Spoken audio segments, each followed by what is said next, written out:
Hello everyone and welcome to morning coffee break. Hope everybody's all right today. It's Saturday, December 9th. Currently it's 46 degrees. High today will be 68. That's fairly warm for this time of year. But we have a chance of rain of 65%. We still need some rain. We're probably way still low on, rain for this year. Winds are at 4 miles per hour. Okay, today I will have a special video. We are having a Christmas giveaway sponsored by Jeff's Famous Beef Jerky. We really appreciate them. They've done this quite a few times, sponsored giveaways, and they always do it right. So if you'd like to see what's in the prize pack and listen to all the rules, I did a video, and that will be out later on today. So yeah, check that out. You don't want to miss out on that.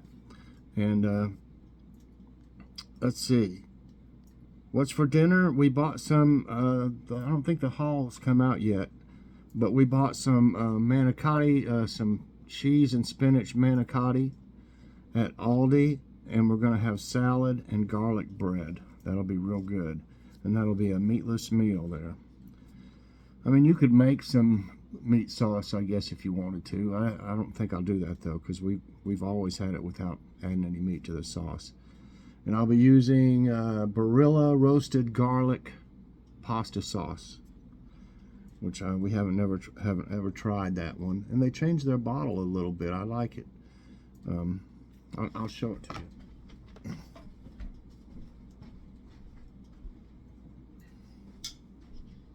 The bottle used to look a little different than this, but oh, this is good stuff.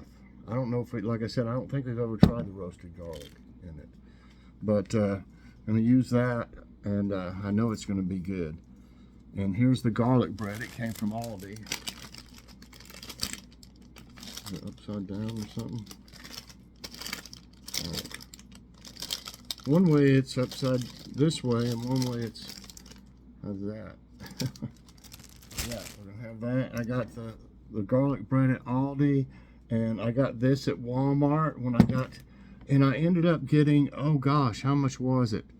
I said I had got 6,500 points with Fetch, because I had 4,000 just on Kitty's little food, the little scallop thing with the tuna, and I bought some of the other little like lickable things, and I only lacked $2.22 or something like that to get 4,000 points just for that. And then I started scrolling down because I haven't looked at them in a long time, and I was close by a couple bucks on several other, and all I had to have was one pasta sauce and one pasta, and I got 500 points that I didn't plan on some of the points I got. Well, I ended up with 7,428 or something like that points. So that put us way over 50,000. At 50,000, I can get a $50 gift card to a nice restaurant. We've done Olive Garden. We've done what is the other place it was? Chili's? No, not Chili's. Oh, Cheddar's. We did Cheddar's, and we're thinking about maybe what is it, Panera Bread we might do, or Olive Garden again. So I like to wait until I get enough points to where it pays for a really nice meal, and that's great. Okay, all right, now we've got a taste test. I've been wanting to try this since we got it. I didn't even know they had this out, the Snickers Butterscotch Scoop. I saw it at Walmart, and I think Logan knew about it, but I hadn't seen anything about it. So that's a new Snickers, and what I like about it is it's in 2 bars. So, it's easier to share that way. So, I wanted to try this one. I love butterscotch, and let's keep in mind this is candy, something I don't eat all the time. But I have some now and then. I don't have to really look after my sugar, but I try to keep it low as possible. Okay, and it's hard to in the holidays, I know that. If you eat the whole pack, it's 200 calories, which I'm just going to have one. Total fat 13%, saturated fat 18%, no trans fat, 1% of cholesterol, 4% of sodium, 9% of carbs, 4% fiber, 40% sugars, that's if you have both, so it'd be 20% for one. Protein 4 grams, that's not bad for a candy bar, you know. Calcium 2% and potassium 2%. So it's really not horrible looking at it, but I mean, you know, it's not something you'd want to eat every day, like I mentioned with other things that are sweet or salty.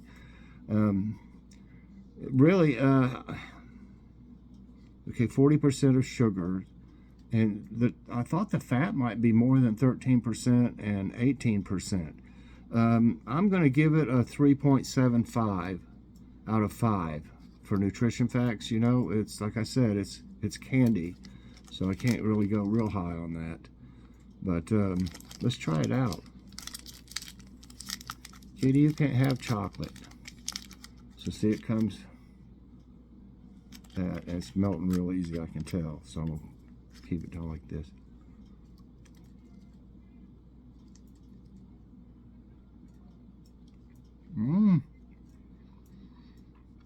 Oh yeah, that tastes butterscotch.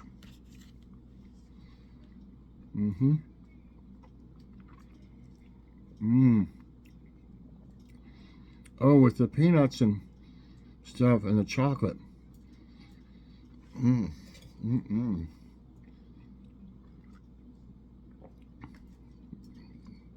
It's great with coffee. I love it.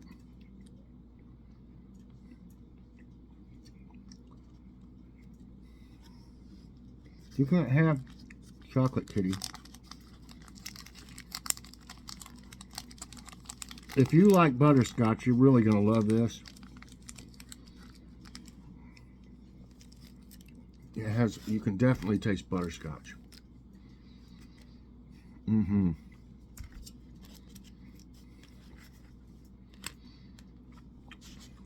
Okay, I wanted to finish my half and give Joy the other half. Logan has one. Really good, especially if you like butterscotch. I mean, if you don't like butterscotch, you may not like this. But if you do, it's great because it tastes like butterscotch. And I give it a 5 out of 5 because I love it. So just, like I said, just go easy with it if you're worried about your sugar and stuff. Maybe just eat one piece, save the other for some other time, or give it to someone else, share. Okay, that's it for that today. Now we'll do jokes of the day. This one's called The Four Foreign Gentlemen. An Englishman, a Frenchman, a Spaniard, and a German are all watching a dolphin do some excellent tricks. The dolphin notices that the four gentlemen have a very poor view, so he jumps higher out of the water and calls out, "Can you all see me now?" And they responded, "Yes, we see ya." Well, I don't know. I mean, the dolphin said it in English, and then they all understood it, I guess. Anyway. This one's called I Know What You've Been Doing. A boy had reached 4 without giving up the habit of sucking his thumb, though his mother had tried everything from bribery to reasoning to painting it with lemon juice to discourage the habit. Finally, she tried threats, warning her son that if you don't stop sucking your thumb, your stomach is going to blow up like a balloon. Later that day, walking in the park, mother and son saw a pregnant woman sitting on a bench. The 4-year-old considered her gravely for a minute, then spoke to her saying, "Uh-oh, I know what you've been doing." Okay. Thought of the day, now that's some skill. At the 2008 Beijing Olympics, legendary Jamaican runner Usain Bolt won the gold medal in the 100 meters dash with a time of 9.69 seconds. Not only that, he broke the world record. Not only that, he did it with his shoelaces untied. Wow, I'd probably trip over him right away. Okay, I'm going to find a trivia time, and we'll be right back. Okay, I think I got a good one. This says, join us on an exciting trip around the world through iconic cities. Um, okay, first one is, these might be interesting. I like to get something different if I can every day. They got a lot of them about like movies and stuff, but it's almost too easy sometimes, you know. I'd rather it be a little bit of a challenge and learn some things. Okay, so what animal nursed Romulus and Remus, the legendary founders of Rome? Wolf, hawk, jaguar, lion.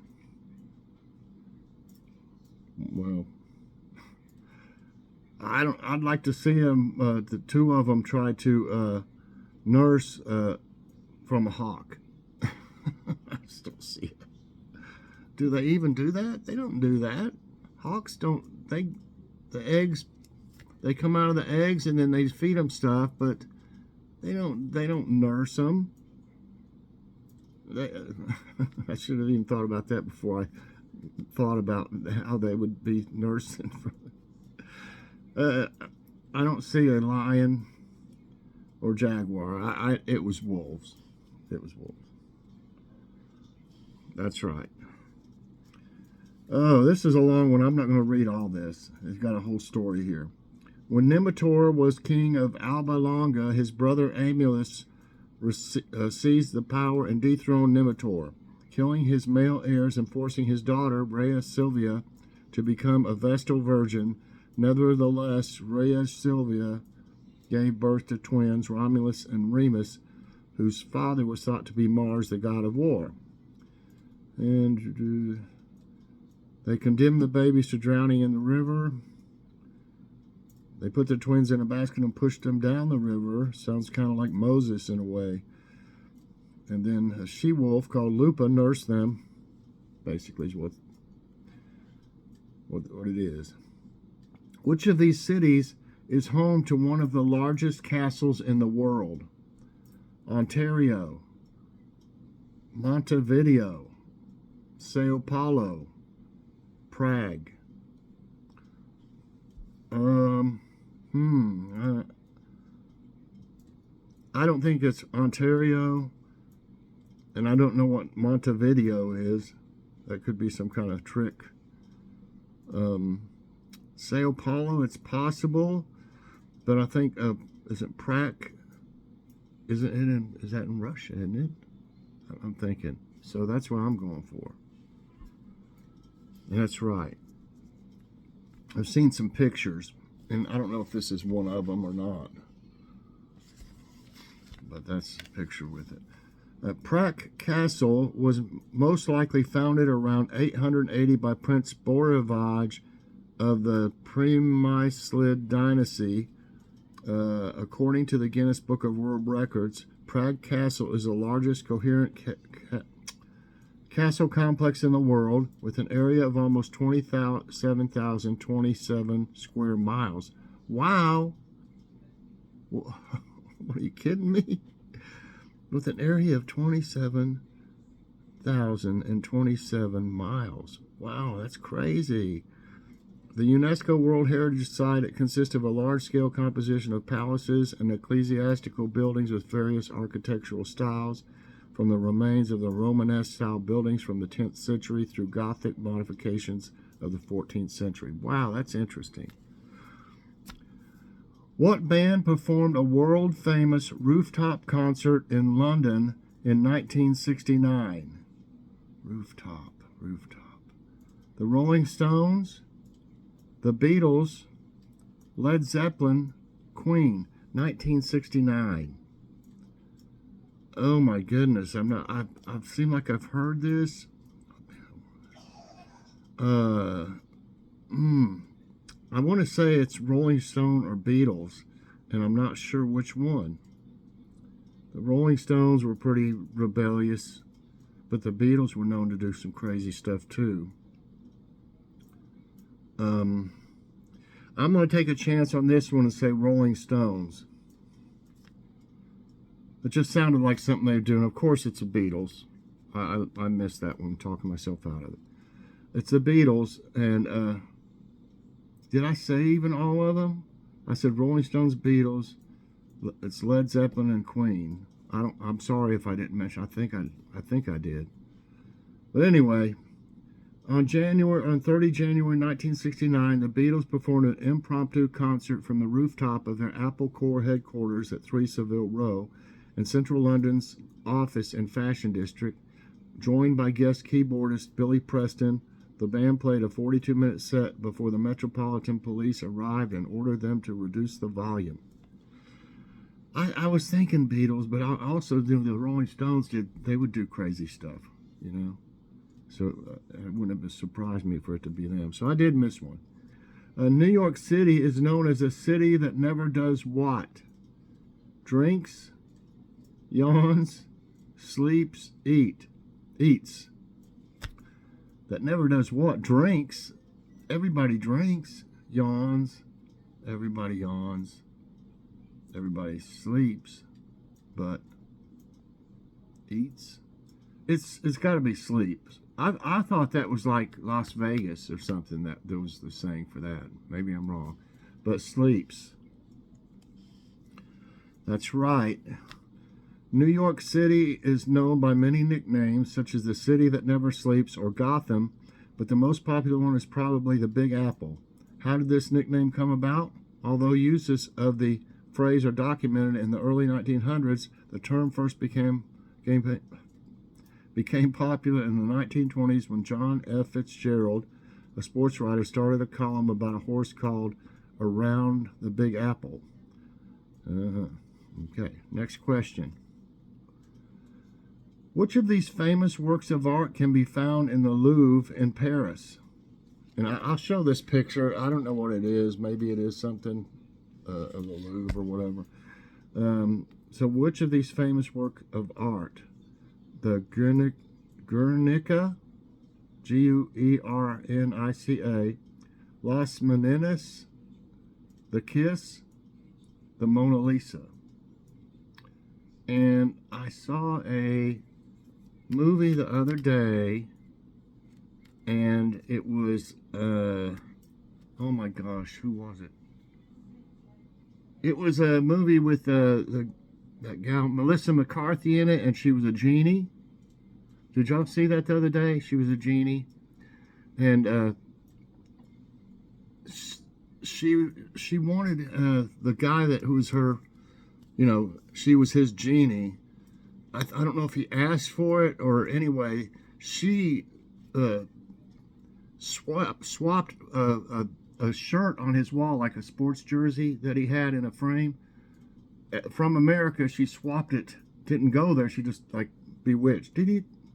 And the Mona Lisa was there. Then his shirt was there in place of the Mona Lisa. And I'm pretty sure they said it was a Louvre. And that's a funny way to know. But then they caught him, and they had the painting as evidence, and she switched it back all of a sudden. And then all of a sudden they were holding a picture of a frame in with his shirt instead of Mona Lisa. So anyway, it's funny when you saw it, but so that's what I want to say, Mona Lisa. Yes, the Mona Lisa, also called Portrait of Lisa Gherardini. I didn't know her name really, besides Lisa. Wife of Francesco del Giocondo. Maybe he did the first condos. Italian La Gioconda, or French La Gioconde, is an oil painting on a popular wood panel by Leonardo da Vinci, probably the world's most famous painting.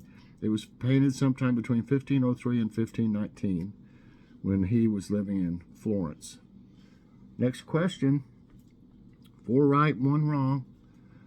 What is the smallest borough of New York City? The Bronx, Staten Island, Brooklyn, Manhattan? I really don't know. I wouldn't think it'd be Manhattan. For some reason, I want to say Staten Island, because just the fact that it's called Staten Island. So that's what I'm going for. Nope, that's wrong. It's Manhattan. I didn't know that.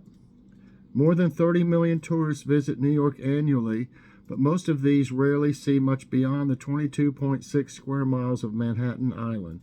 So it's an island too? The smallest city borough. Divided by 12 north-south avenues and crossed by 220 east-west streets, Manhattan is easily understood and infinitely alluring. I would never have thought Manhattan was a smaller one, so.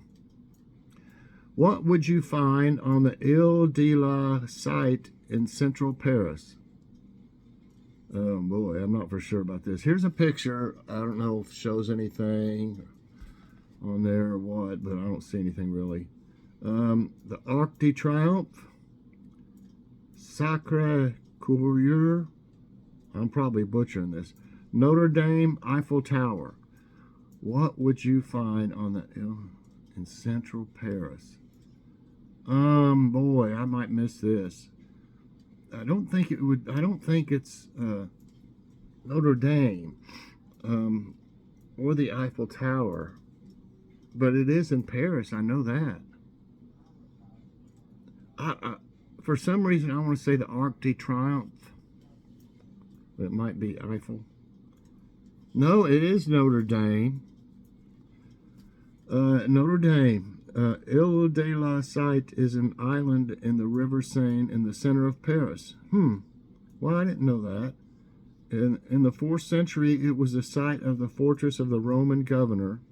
In 508, Clovis I, the first king of the Franks, established his palace on the island. In the 12th century, it became an important religious center, the home of Notre Dame Cathedral. Okay, I learned something there. Which country lies entirely within the Italian capital, Rome? I think I know this. Andorra, San Marino, Monaco, Vatican City. Yes, it's a Vatican, and there's not hardly any people. I mean, the population is super low. Vatican City. Yes. Vatican City is the smallest independent country in the world and measures no more than 108 acres. Wow. Let's see if it says how many people. No, it just talks about some different things, but it doesn't tell how many people. What is the historical name of Japan's capital city, Tokyo? There's the picture. It doesn't really show anything. What is the historical name of Japan's capital city, Tokyo? Sengoku, Daimyo, Edo, Meiji, M-E-I-J-I.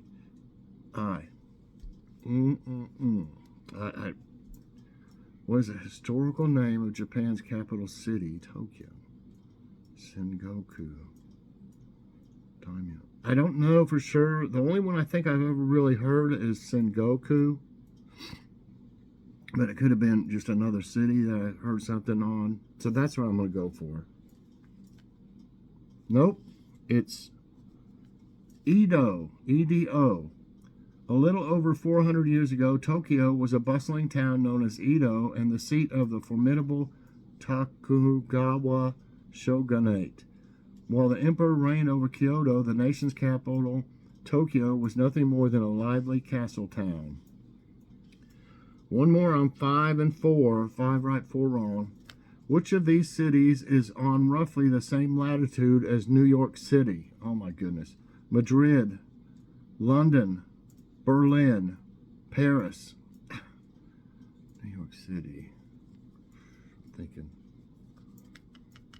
Madrid, London, England. I think it's either Berlin or Paris. I think I'm going to go with Berlin, but it's probably Paris. If I do one, it's the other. Oh no, it's Madrid. Wow. A ride around the world at the 40-degree latitude where New York City sits. Will have you move through cities in Spain, Italy, Turkey, and China. Madrid, Naples, Istanbul, Beijing, and New York are on the same parallel. Even though different cities can be along the same latitude, they don't always have the same weather. So I was a little rough today, 5 and 5, but I learned several things, and that I would rather have than a higher score. To be honest with you, I like it to be a little challenging, to where I learned something. So I hope you all did good too. Let me know how you did, and I hope you all enjoy trivia time. I'm really enjoying it. It's one of the, I've done lots of different segments on Morning Coffee Break. Believe me, lots of them. And y'all that have been with me for a long time know that. But this is actually one of my favorite ones. So anyway, I hope you enjoy it too, everybody. So everybody, I hope you enjoyed this video. And if you did, I hope you'll press that like button. Also subscribe if you haven't already, and share this out and hit that, so you get all my videos as soon as they come out. Don't miss the Christmas giveaway video today, and get entered in it. And one of the rules, and I'll go ahead and mention it now, is I'm not going to be able to ship this out of the United States. So it's going to be in the United States only. So I really apologize for that, but there's nothing I can do about that. So thanks a lot, everybody, and definitely check it out and see what the prize packs is all about. It's awesome. Bye, everybody, and God bless.